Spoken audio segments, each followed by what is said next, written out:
নবনীরদনিন্দিত কান্তিধারম রসসাগর নাগর भूपवरं।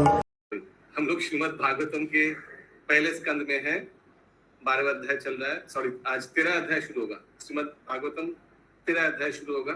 पहला श्लोक 1.13.1 सूत उवाच विदुरस्तीर्थ यत्रायं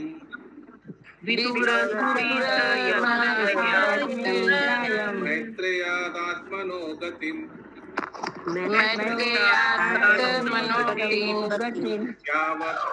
यावगाद हस्तिनापुरम्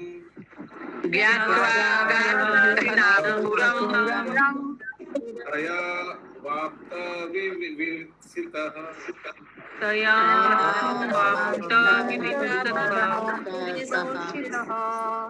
यस, सुषमा जायसवाल माता जी है, शशि जायसवाल माता जी है। Yes Prabhu ji. Yes, please read. Prabhu ji book नहीं, हम स्क्रीन में देख के पढ़ सके। ओके, देखिए कैसे होता है। Let's see.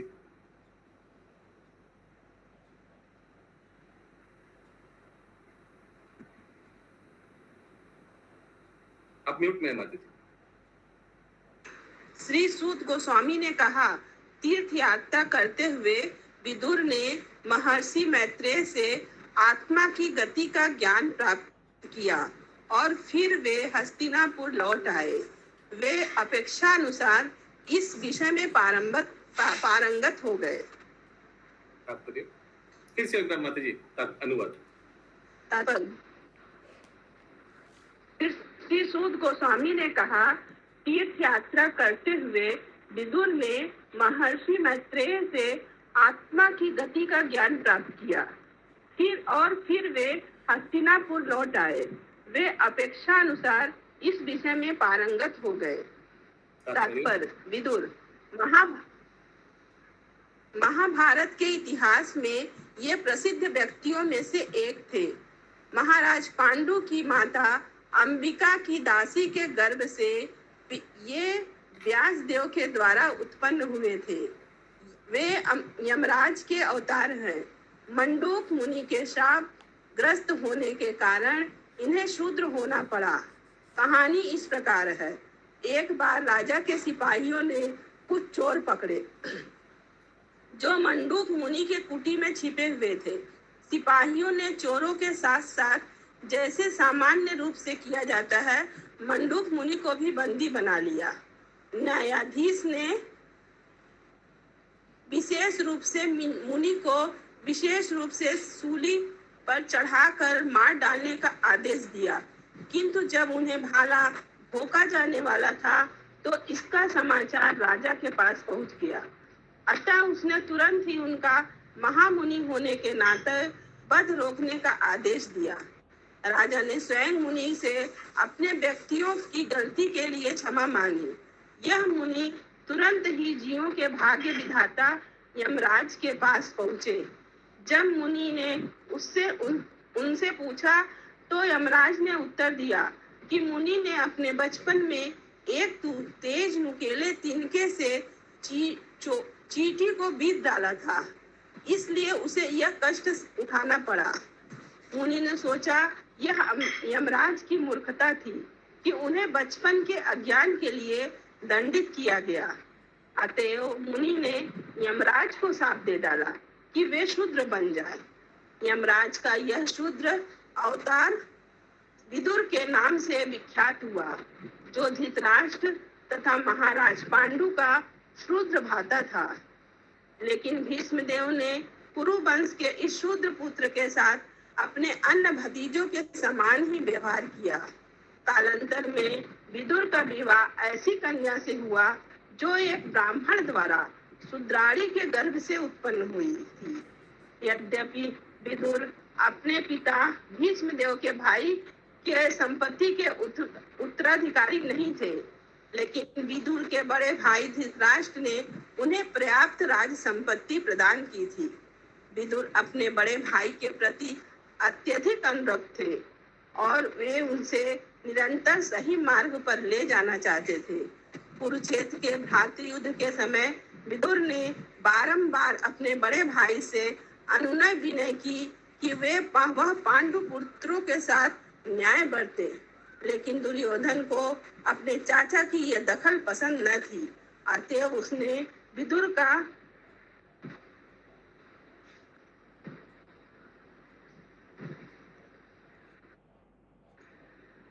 और नीचे करी माता जी। अतः उसने विदुर का अपमान कर दिया। इसके कारण विदुर घर छोड़कर तीर्थाटन करने तथा मैत्रेय से उपदेश ग्रहण करने चले गए। हरे कृष्णा। या किसी का कोई प्रश्न है? 2 नंबर श्लोक। यावता कृतावान प्रश्नान यावत् कृतवान् प्रश्नान् तत्र कौसरवाकृतः शताकौशरवाग्रतः जातिक भक्तिर्गोविन्दे जातिक एकः गोविन्दे तेभ्यश्चोपररामाः तेभ्यश्च उपररामः। विविध प्रश्न पूछने के बाद तथा भगवान कृष्ण की दिव्य प्रेमामयी सेवा में स्थिर हो चुकने पर विदुर ने मैत्रेय मुनि से प्रश्न पूछना बंद किया। तात्पर्य विदुर ने मैत्रेय मुनि से तब प्रश्न पूछना बंद किया जब मैत्रेय ऋषि ने उन्हें आश्वस्त किया कि जीवन का आश्रय तत्व तो अंततः भगवान श्री कृष्ण की दिव्य प्रेमामयी सेवा में सुस्थापित होना है, जो गोविंद है, अर्थात जो अपने भक्तों को सभी प्रकार से तुष्ट रखते हैं। बद्ध जीव अर्थात भौतिक अस्तित्व में फंसा हुआ जीव भौतिकता गुणों में अपनी इंद्रियों को लगाकर सुख की खोज करता है, किंतु इससे उसे संतोष नहीं होता। तब वह अनुभव सिद्ध तात्विक तर्क करने की विधि से तथा बौद्धिक कर्तव्यों से परम सत्य की खोज में जुट जाता है, किंतु यदि उसे अंतिम लक्ष्य प्राप्त नहीं होता तो वह पुनः भौतिक कार्यकलापों में पतित हो जाता है और अपने आप को विविध परोपकारी तथा परमार्थ कार्य करने में लगा देता है, किंतु इन सब से उसे संतोष नहीं मिल पाता। अतः न तो सकाम कर्म और न ही शुष्क दार्शनिक चिंतन से किसी को संतोष मिल सकता है, क्योंकि जीव स्वभावतः परमेश्वर श्री कृष्ण का सनातन सेवक है और सारे वैदिक ग्रंथ इसी चरम लक्ष्य की ओर उसका मार्गदर्शन करते हैं। भगवत गीता 15:15 द्वारा इस कथन की पुष्टि होती है।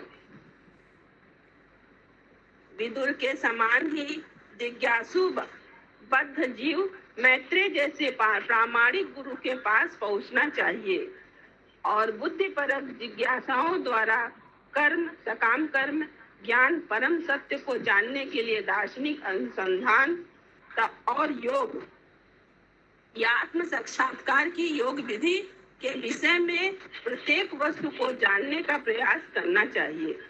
जो व्यक्ति अपने गुरु से प्रश्न पूछने के प्रति गंभीरता पूर्वक प्रवृत्त नहीं होता, उसे न तो दिखावटी गुरु करने की आवश्यकता है और न उस व्यक्ति को अन्यों का गुरु होने का दिखावा करना चाहिए। यदि वह अपने शिष्य को भगवान श्री कृष्ण को की दिव्य प्रेमा भक्ति के ओर उन्मुख न कर सके। विदुर मैत्रेय जैसे गुरु के पास पहुंचने में सफल हुए थे और उन्हें जीवन का चरम लक्ष्य गोविंद की भक्ति प्राप्त हो सका। अतः उनके लिए आध्यात्मिक प्रगति के विषय में और कुछ जानना शेष न बचा था। हरे कृष्ण। हरे कृष्ण।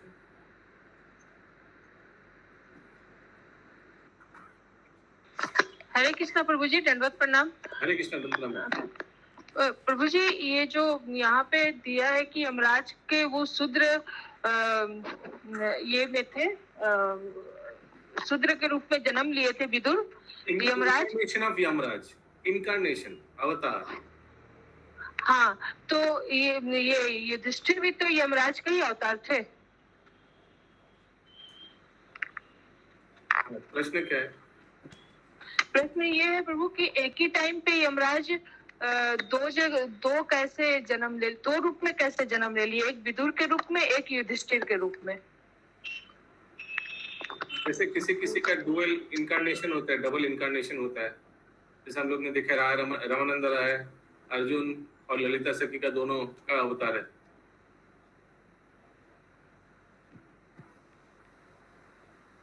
तो मतलब ठीक है ना?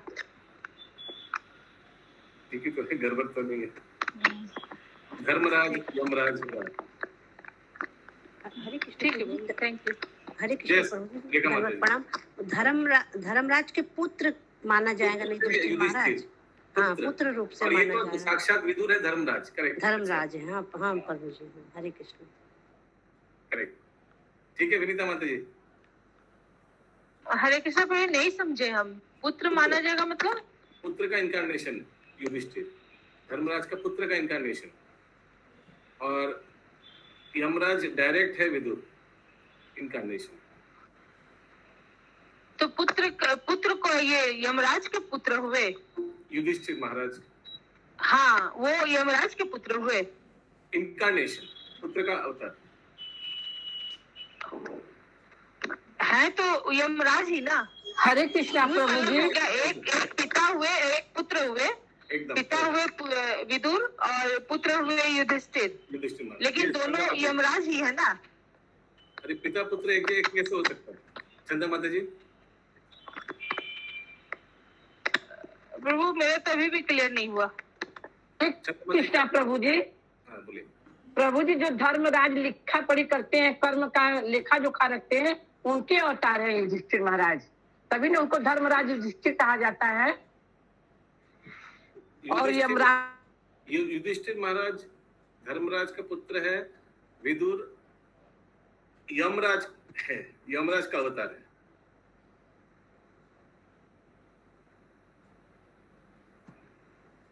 हरे कृष्ण माता जी। तो जब कुंती देवी वर मांगी थी सूर्यदेव से, तो उसे धर्मराज के अवतार हुए हैं युधिष्ठिर महाराज। कुंती देवी जब एक एक करके 5 पुत्र पाए, पांडु पिता उनके हैं जन्म के, पर कर्म के पिता हैं पांडु, और कर्म जन्म के तो इंद्रराज और ये लोग हैं। सूर्यदेव है ना, सूर्यदेव के हाँ। वंश हुआ था। हाँ, क्योंकि पांडु पीलिया के रोगी थे तो उनसे पुत्र नहीं हुआ है। ओके, सो जस्ट एक बार रिवाइज कर दे रहे हैं। धर्मराज के पुत्र रूप में अवतार लिया है युधिष्ठिर महाराज, और यमराज का अवतार है विदुर। आगे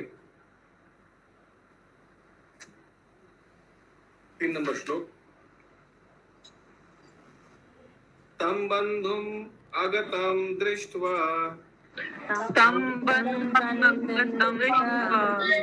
धर्मपुत्र सहानुजः धर्मपुत्र सहानुज धृतराष्ट्रो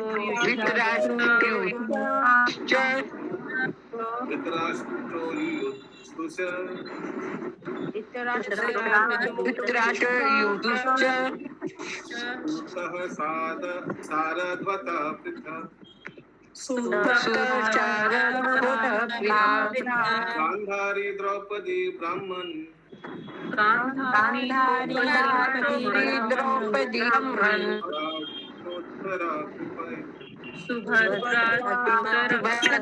चोत्तरा कृपी अन्यश्च जमय पांडो अन्याश्च जामय पांडो यात्रया शुतः स्त्रिय ज्ञातः सासुसुता स्त्रियः। ये संग्निशा पे मत।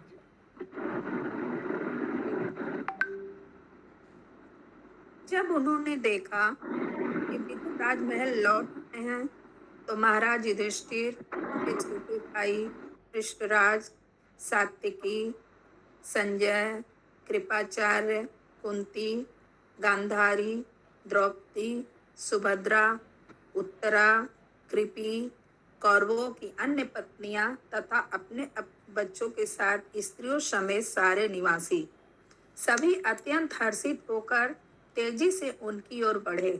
ऐसा प्रतीत हुआ मानो उन्होंने दीर्घ काल के बाद अपनी चेतना फिर से प्राप्त की हो। तात्पर्य गांधारी विश्व के इतिहास की आदर्श सती महिला। एक गांधार के राजा अब काबुल का कांधार महाराज सुबल की कन्या थी। उन्होंने कौमार अवस्था में शिव जी की आराधना की थी। सामान्यतः हिंदू कुमारिकाएं उत्तम पति प्राप्त करने के लिए शिव जी की आराधना करती हैं। गांधारी ने शिव जी को प्रसन्न कर लिया और स्वपुत्र प्राप्त करने का वर प्राप्त करके धृतराज से सगाई कर ली। यद्यपि वे जन्मांध थे। जब गांधारी को पता चला कि उनका होने वाला पति अंधा है तो उन्होंने अपने जीवन संगी की अनुगमन करने के लिए स्वेच्छा से अंधा बनने का निश्चय कर लिया। अतएव उनकी अपनी आंखों में रेशम की अनेक पट्टियां बांध ली और वे अपने बड़े भाई शकुनी के मार्गदर्शन में धृतराज के साथ ब्याह दी गई। वे अपने समय की सर्वाधिक सुंदर कन्या थी और समान रूप से स्त्रीयोचित गुणों से युक्त थी, जिससे कौरव दरबार का प्रत्येक सदस्य उनसे प्रेम करता था। किंतु इन सब सद्गुणों को होते हुए भी उनमें स्त्री की सहज दुर्बलताएं थी और जब कुंती ने पुत्र को जन्म दिया तो उसके प्रति ईर्ष्या करने लगी। यद्यपि दोनों रानियां गर्भवती थीं, किंतु पहले कुंती ने पुत्र को जन्म दिया। इस तरह गांधारी कुद्र हो गई और अपने उदर पर प्रहार किया। फलस्वरूप उसने मांस के एक पिंड को ही जन्म दिया। लेकिन चूंकि वे व्यासदेव की भक्त थी, अतएव व्यासदेव की आज्ञा से उस पिंड को 100 भागों में विभक्त कर दिया गया और इनमें से प्रत्येक भाग धीरे धीरे बालक के रूप में विकसित हो गया। इस प्रकार 100 पुत्र की माता बनने की उनकी मनोकामना पूरी हो गई और वे उन सबों का अपनी उच्च स्थिति के अनुसार पालन पोषण करने लगी। जब कुरुक्षेत्र युद्ध का षड्यंत्र चल रहा था तो वे पांडवों से युद्ध करने किए जाने के पक्ष में ना थी, अपितु उन्होंने अपने पति धृतराज को ऐसे बंधु घाती युद्ध के लिए लांछित भी किया। वे चाहती थी कि राज्य को 2 भागों में विभक्त किया जाए और पांडु पुत्रों तथा अपने पुत्रों को एक एक भाग दे दिया जाए।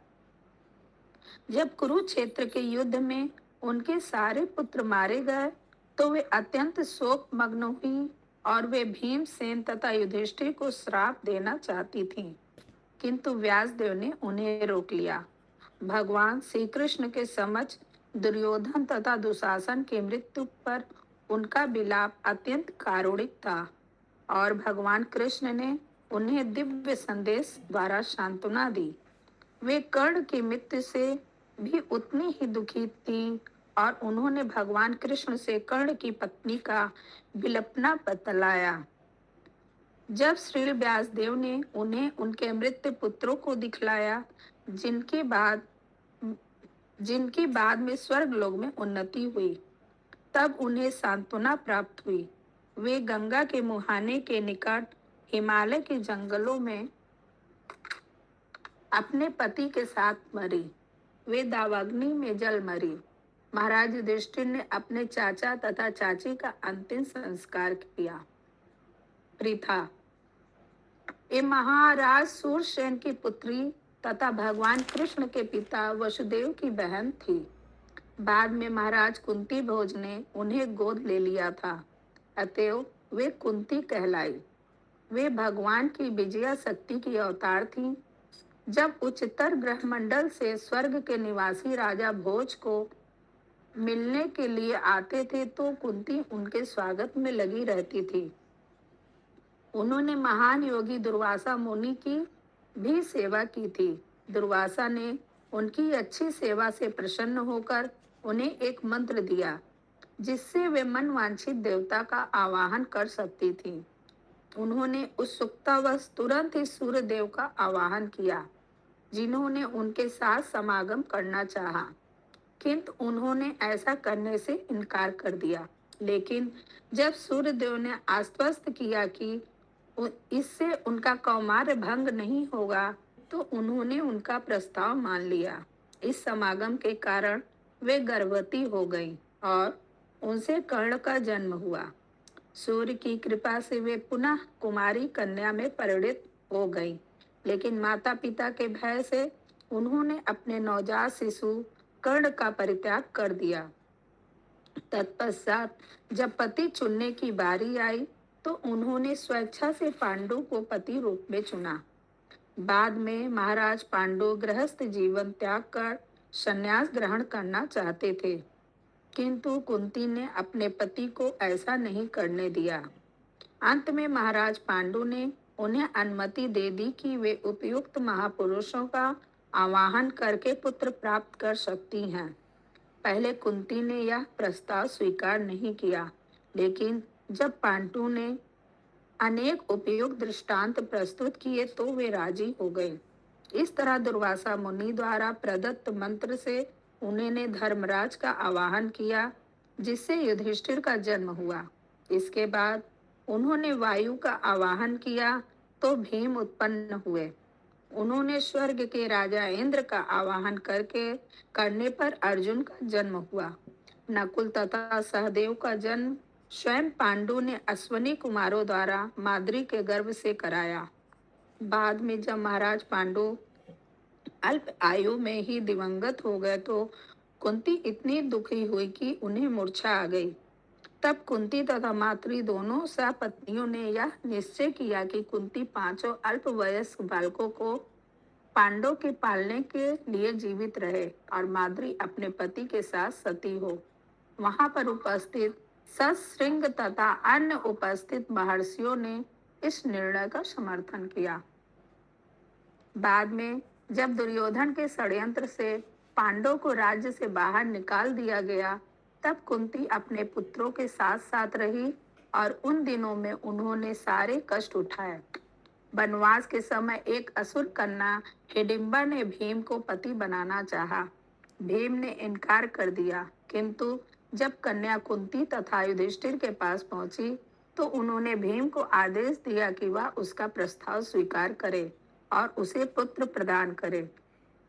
इस संयोग से घटोत्कच का जन्म हुआ और उसने अपने पिता की ओर से कौरवों के विरुद्ध वीरतापूर्वक युद्ध किया। उनके वनवास काल में सभी पांडव एक ब्राह्मण परिवार के साथ रहे, जो बकासुर राक्षस के कारण अत्यंत व्यथित था। कुंती ने भीम को आदेश दिया कि वह बकासुर का वध करके ब्राह्मण परिवार को असुर के उत्पीड़नों से बचाए। उन्होंने युधिष्ठिर को सलाह दी कि वे पांचाल देश के लिए प्रस्थान करें। इसी पांचाल देश में अर्जुन ने द्रौपदी को प्राप्त किया, लेकिन कुंती के आदेश से 5 भाई पांचाली या द्रौपदी के समान रूप से पति बने। वह व्यासदेव की उपस्थिति में 5 पांडवों के साथ ब्याही गई। कुंती देवी अपने प्रथम पुत्र कर्ण को कभी नहीं भूल पाई। उन्होंने कुरुक्षेत्र युद्ध में कर्ण की मृत्यु होने पर विलाप किया और अपने अन्य पुत्रों के समक्ष स्वीकार किया कि महाराज पांडु से विवाह करने के पूर्व ही कर्ण का जन्म हो चुका था। कुरुक्षेत्र युद्ध के बाद जब कृष्ण अपने घर वापस जाने लगे, तब उन्होंने जो प्रार्थनाएं की वो सर्वोत्कृष्ट है। बाद में वे गांधारी के साथ घोर तपस्या करने के लिए जंगल चले गए। वे प्रत्येक 30वें दिन पर भोजन करती। अंततः वे ध्यान में लीन होकर दावाग्नि में जलकर भस्म हो गईं। द्रौपदी ये महाराज द्रुपद की सर्वश्रेष्ठ सती पुत्री तथा इंद्रपत्नी सची देवी की अंशा अवतार थी। महाराज द्रुपद ने मुनि यज्ञ की अध्यक्षता में एक महान यज्ञ संपन्न किया, पहली आहुति के साथ धृष्टद्युम्न का जन्म हुआ और द्वितीय आहुति में द्रौपदी जन्मी। अतएव वे धृष्टद्युम्न की बहन है और पांचाली के नाम से प्रसिद्ध है। पांचों पांडव ने इन्हें पत्नी रूप में ब्याहा और हर एक पति से इन्हें एक एक पुत्र प्राप्त हुआ। महाराज युधिष्ठिर से प्रतिभीत, भीमसेन से सुतसोम, अर्जुन से श्रुतिकृति, नकुल से शतानिक तथा सहदेव से श्रुतकर्मा का जन्म हुआ। ये अपनी सास कुंती के ही समान अत्यंत सुंदरी बताई गई है। इनके जन्म के समय आकाशवाणी हुई थी कि इनका नाम कृष्णा होगा। साथ ही यह भी आकाशवाणी हुई कि इनका जन्म कई क्षत्रियों का वध करने के लिए हुआ है।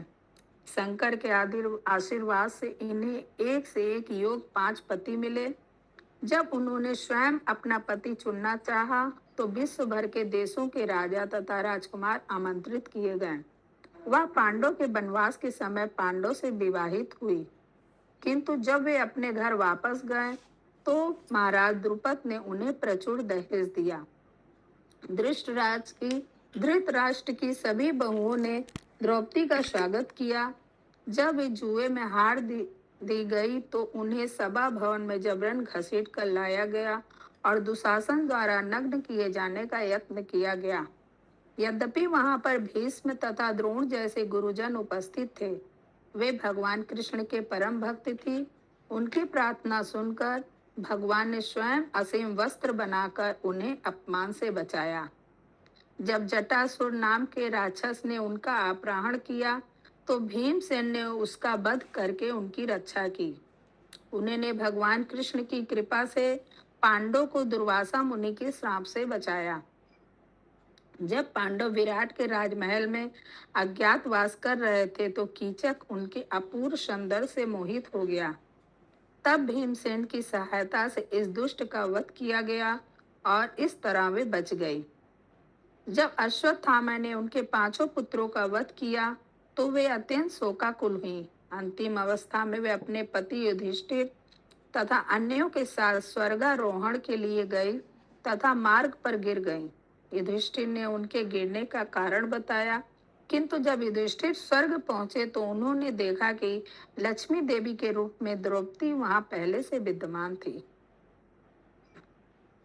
सुभद्रा वासुदेव की पुत्री तथा भगवान श्री कृष्ण की बहन। ये न केवल वासुदेव की लाडली पुत्री थी, अपितु श्री कृष्ण तथा बलदेव की भी अत्यंत प्रिय बहन थी।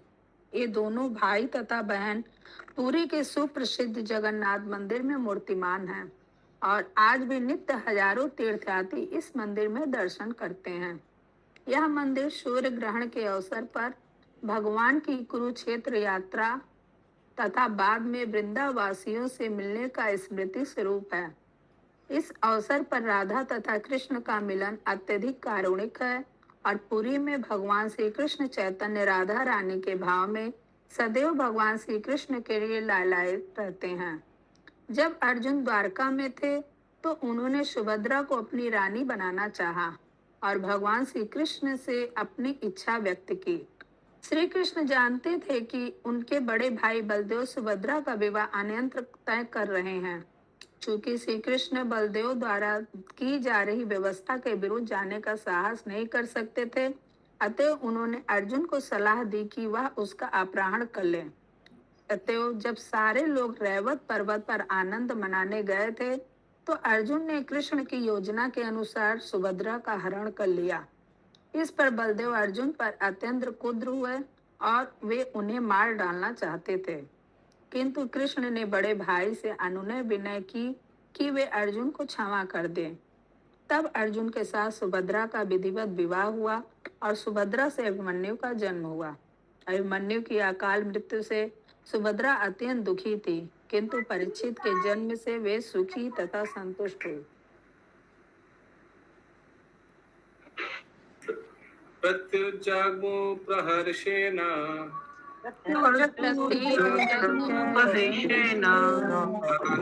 अन्वा इवागतम् अभिसंगम्यो विधिवत् अभिसंगम्य विधिवत् परिष्वन् अभिवादनहि विवाद है। वे सब परम प्रसन्नता पूर्वक उनके निकट गए, मानो उनके शरीरों में फिर से प्राण का संचार हुआ हो। उन्होंने एक दूसरे को प्रणाम किया और गले मिलते हुए एक दूसरे का स्वागत किया।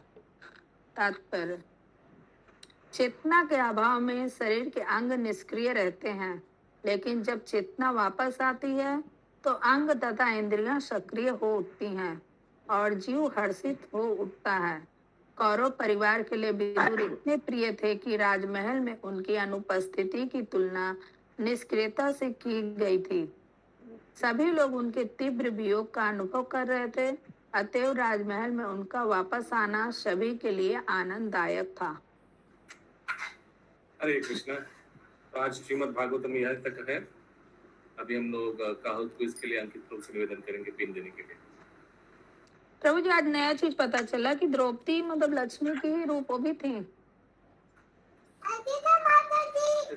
हरे कृष्णा गोविंद।